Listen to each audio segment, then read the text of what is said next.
At 6, people in Decatur hoping the Morgan County District Attorney's Office will reveal exactly what happened the night Steve Perkins was killed by police. This just 24 hours after District Attorney Scott Anderson announced his office is reviewing the findings from the state law enforcement agency's investigation.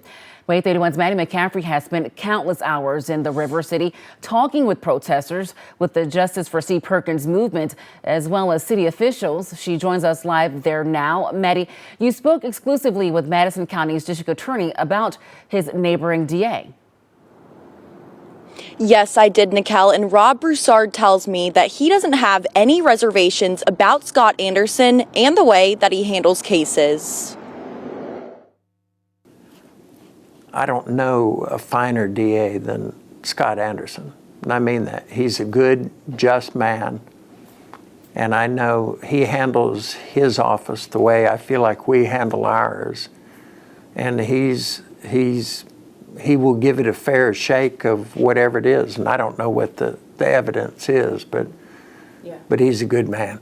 Now that the findings from Aaliyah's investigation into the deadly shooting of Steve Perkins are in the hands of the Morgan County District Attorney's Office, we wanted to get a better understanding of what happens next. Madison County District Attorney Rob Broussard has spent decades in a courtroom, many of those years handing cases like this one over to a grand jury.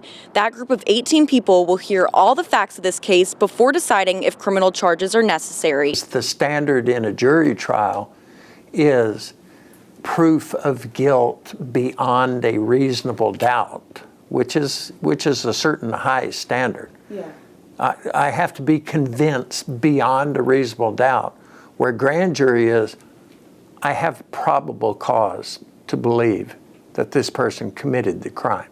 So in other words, I believe they probably did it.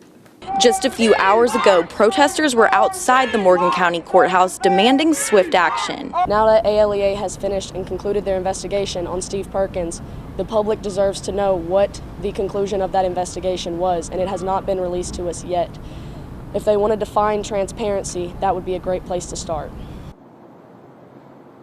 And we're still working to learn how long it might take for this case to end up in the hands of a grand jury. We want to note that this is completely separate from the 4 officers' appeal hearings, which will be handled by the City of Decatur's Personnel Board, and those are set to start at the end of next month. I'm live in Decatur with coverage you can count on. Maddie McCaffrey, WAAY 31 News.